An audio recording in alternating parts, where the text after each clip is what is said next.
Hi hello and welcome back to my vlog. వేడివేడిగా దోశలు వేసుకుని టమాటా చట్నీ నంచుకుని తింటే ఉంటుంది సూపర్. అసలు టమాటాలే దగ్గరికి రానివ్వను నేను. మా వారు ఒకరోజు సడన్గా టమాటాలు తెచ్చి కర్రీ చేయంటే అరే ఏందిరా ఇది అనుకున్నా. టమాటా పీసెస్ బయటకు కనిపిస్తే ప్రాబ్లం, కానీ అదే పేస్ట్లో అయితే నాకైతే ఏం ప్రాబ్లం ఉండదు. సో ఏం చేయాలని ఆలోచిస్తుండగా అప్పుడు తట్టింది నా బ్రెయిన్కి, టమాటా చట్నీ చేసేస్తే పోతుంది కదా అని. సో ఇంకెందుకు ఆలస్యం, చకచక దాన్ని ఎట్లా చేసేలో చూసేద్దామా. ముందుగా మూకుడు తీసుకుని అందులో ఒక 2 టేబుల్ స్పూన్స్ ఆఫ్ ఆయిల్ వేసి, అలానే కొంచెం 1 టేబుల్ స్పూన్ జీలకర్ర, 1 టేబుల్ స్పూన్ ఆవాలు, అలాగే కొంచెం శనగపప్పు వేసుకుని బాగా ఫ్రై చేసేసుకోవాలి. మాకైతే శనగపప్పు ఇష్టం కాబట్టి మేమైతే కొంచెం ఎక్కువ వేసుకుంటాము. మీలో ఎవరికైనా శనగపప్పు ఫేవరెట్ ఉందా? ఉంటే కనుక కామెంట్ సెక్షన్లో మెన్షన్ చేయండి. ఇప్పుడైతే వీటిని బాగా ఫ్రై చేసుకోవాలి. వన్స్ ఫ్రై అయ్యాక వీటిని తీసి పక్కన పెట్టుకుని సేమ్ అదే ఆయిల్లో ఒక 3 to 4 పచ్చిమిర్చిని కూడా యాడ్ చేసుకుని ఫ్రై చేసుకోవాలి. నెక్స్ట్ అలాగే మనం కట్ చేసి పెట్టుకున్న 2 టొమాటోస్ని కూడా వేసుకుని బాగా ఫ్రై చేసుకోవాలి.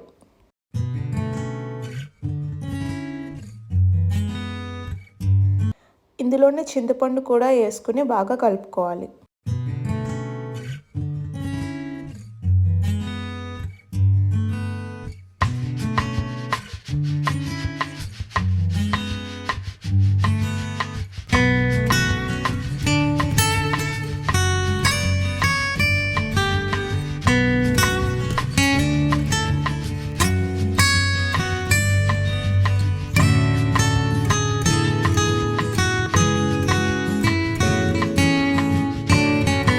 వన్స్ బాగా వేగాక అలా కొత్తిమీర కూడా వేసుకోవాలి.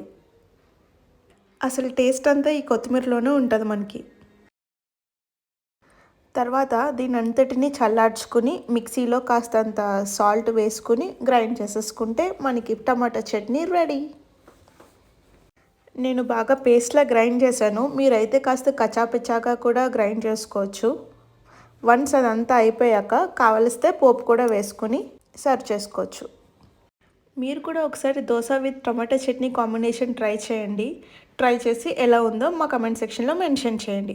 అలాగే మరిన్ని వీడియోస్ కోసం don't forget to like, share and subscribe to my vlog. Thanks for watching. నా దోశ కూడా రెడీ అయిపోయింది. Now let's taste this chutney. Super ఉంది అసలు.